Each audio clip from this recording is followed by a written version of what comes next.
Hey, happy Friday, everyone. Welcome. I'm Brandon James Benson here with you.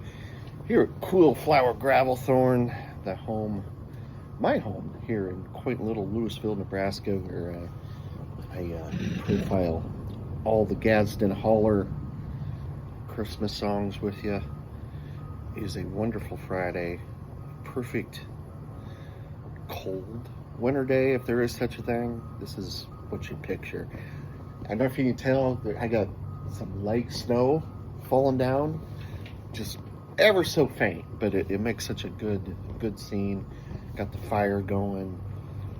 Added another beer to our Christmas cheer tree last night, the Shiner Wit. We're gonna add another one here. This episode, we're going over a Christmas Carol. We're picking that back up finally. We're gonna start Stave 2. The first of the spirits. But, like I said, we got to add another can to that tree there. And I need something delicious on this wonderful Friday. Home during the day while I go through a Christmas Carol in this wonderful picturesque weather. So I picked out 4 hands, earmuffs. I could use some Earmuffs right now, not gonna lie. So 4 hands is out of St. Louis. This is a pint. It's a 6.5%, a white IPA, a white Indian Pale Ale. Let's see if they had anything on here. Describe it further than that. Not really. Pretty cool can, you know. I like the winter scene there. Got the snow out there. Looks like going down a road there. Or is that a creek? I can't tell. Looks like it could be a creek. What do you think? Not sure. Either way, we're going to try this one out. In general, I like IPAs. Trying to think of a white IPA that comes to mind. I really like. Mine's not clicking on that. All right, let's try this one out.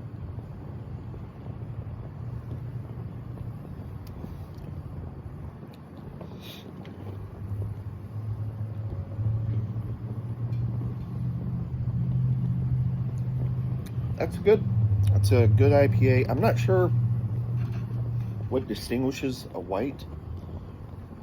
I guess I'm saying white. I misread. It says winter Indian Pale Ale. So I'm not sure what distinguishes a regular pale ale between a winter one. But good no less. I'd give it I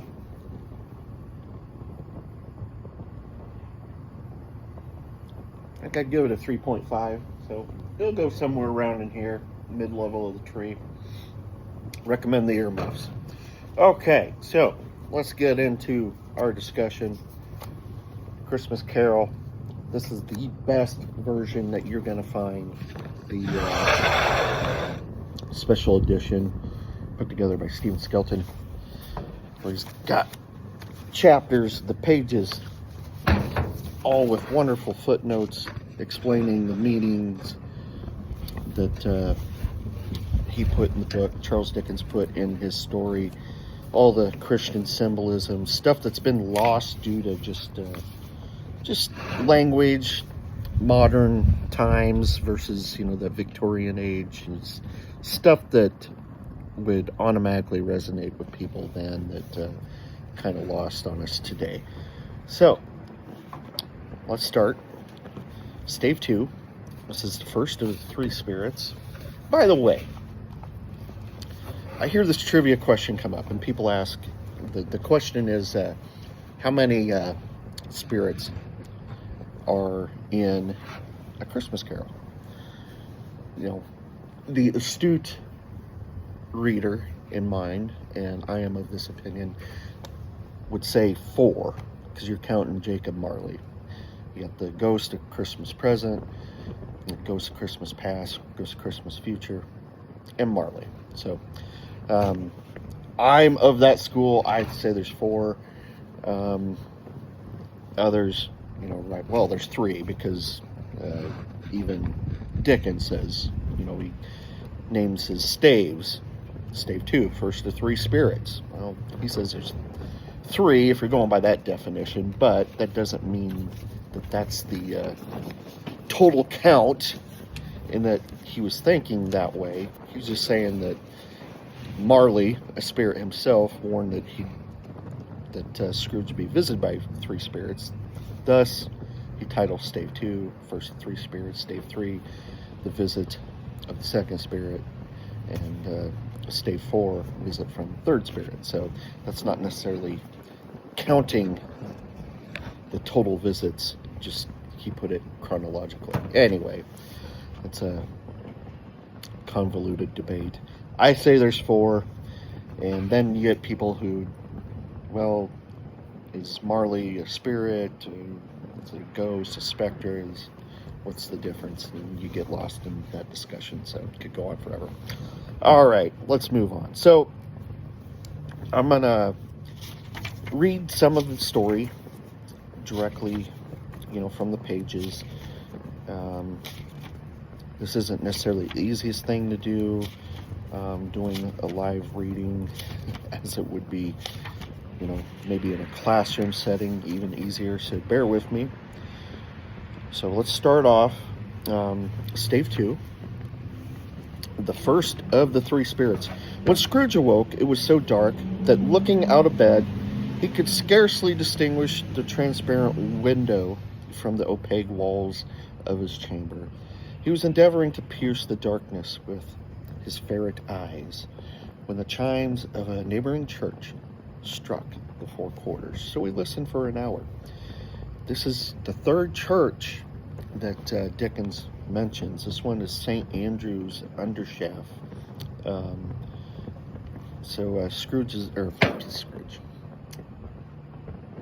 Dickens is deliberate in mentioning certain landmarks, specifically churches. There's a number of them he mentions throughout the story. To his great astonishment, the heavy bell went on from 6 to 7, and from 7 to 8, and regularly up to 12, then stopped. 12! It was past 2 when he went to bed. The clock was wrong. An icicle must have gotten in the works. 12! He touched the spring of his repeater, it's like a watch, to correct the most preposterous clock. Its rapid little pulse beat 12 and stopped. Why, it isn't possible, said Scrooge, that I can have slept through a whole day and far into another night. It isn't possible that anything has happened to the sun. And this is 12 at noon. And here we got a side note here. Dickens evokes another image from the Bible, aside from a solar eclipse, which Scrooge does not guess at. For the sun to be blotted out would be an event of biblical proportions, as at the death of Christ. And appropriate for, at the start, Scrooge is dead to Christ. All right, carrying on here. The idea being an alarming one, he scrambled out of bed and groped his way to the window. He was obliged to rub the frost off of his sleeve of his dressing gown before he could see anything, and could see very little then. All he could make out was that it was still very foggy and extremely cold, and that there was no noise of people running to and fro and making a great stir, as there unquestionably would have been if the night had beaten off bright day and taken possession of the world. This was a great relief, because 3 days after sight of the first exchange paid of Mr. Ebenezer Scrooge, or his order, and so forth, would have become mere United States security if there was no days to count by. Okay, so that's a lot there. What's going on? So Scrooge is so focused on money that were the sun blotted out, his biggest concern is that the people who owe him money will not be able to count the days to pay him in a timely manner, and his accounts would not be settled appropriately. The reference to a mere United States security actually means no security, because at the time, many individual states had borrowed from English funders and then refused to pay back the debt due to the Panic of 1837. So some historical context there needed, going mixed in with kind of humorous Scrooge's worry about his confusion of the days and hours. Not so much just on the surface that he's possibly slept through an entire day. He's worried that if that has happened, then he's not going to be able to collect properly on what people have done. So you see just how greedy he is. Another example. Scrooge lay in this state until the chimes had gone 3/4 more. When he remembered, on a sudden, that the ghost had warned him of a visitation when the bell tolled 1, he resolved to lie awake until the hour was past, and considering that he could no more go to sleep than go to heaven, and heaven is capitalized. And we got another side note here. This line carries a dual meaning. Number 1, Scrooge cannot physically go to heaven now, just as he cannot physically go to sleep. And number 2, Scrooge cannot spiritually go to heaven now because of the current state of his heart.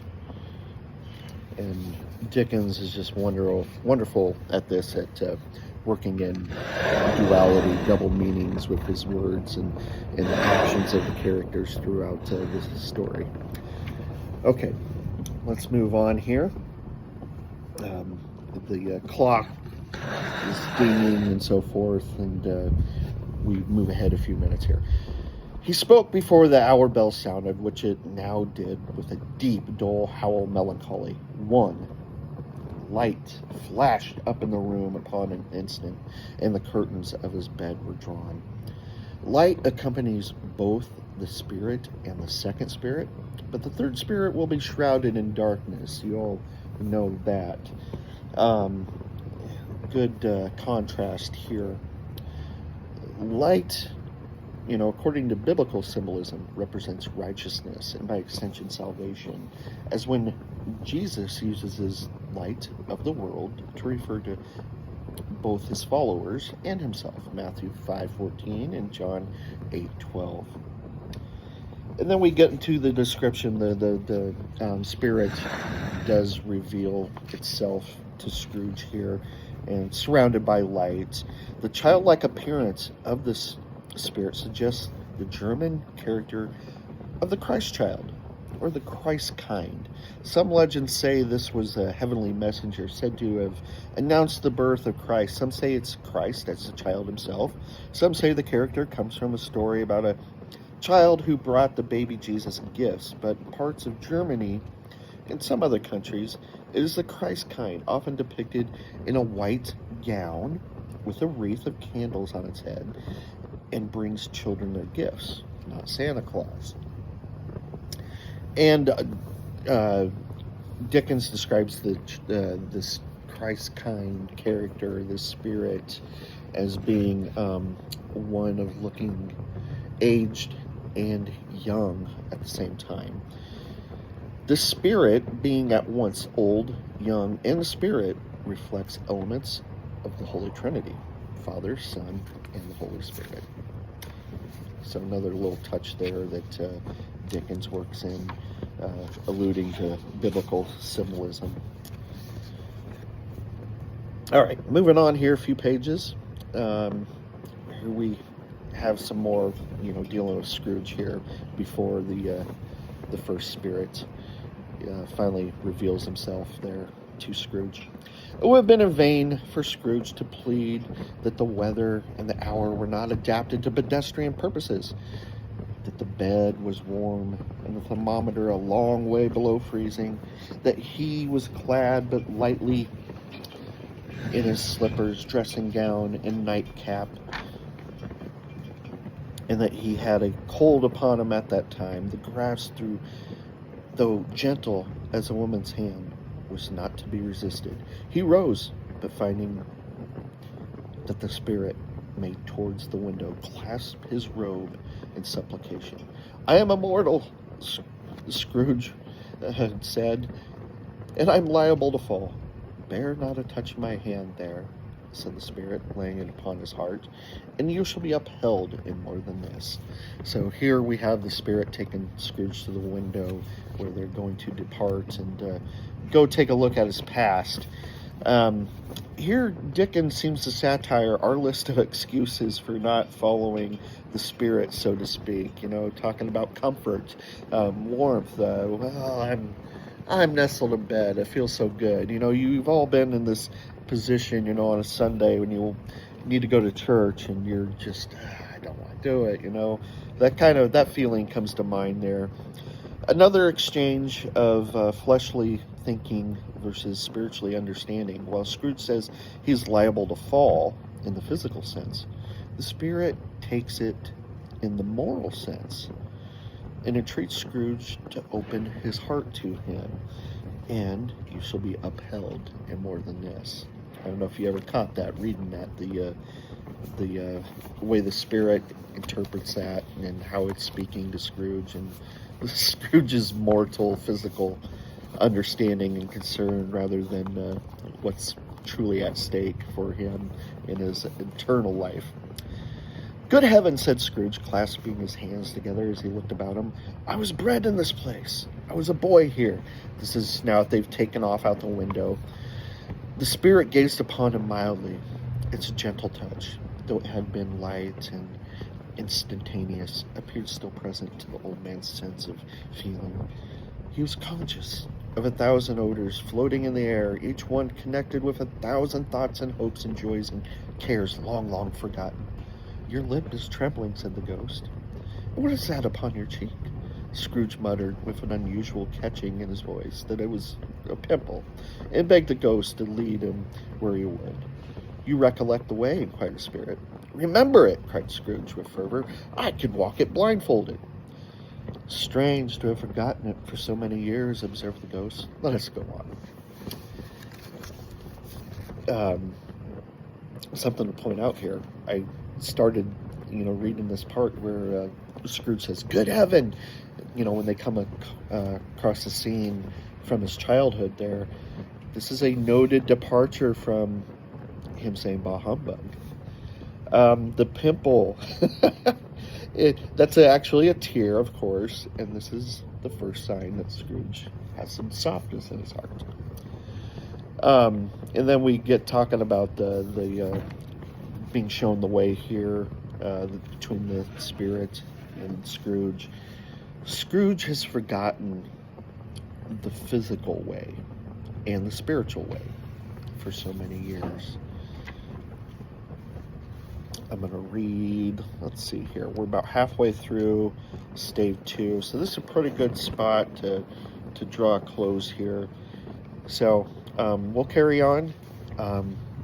Just what a rich book, and I love diving into it every Christmas season, and I tell you what, doing it with this is just makes it so much more enlightening and enjoyable as well. Okay, everyone, hey, go get some earmuffs. Earmuffs to keep you warm and also delight the senses of a good drink. Good stuff. Good stuff. All right, everyone. I will meet you back here probably sometime later today, and we will profile the next Gadsden Holler song.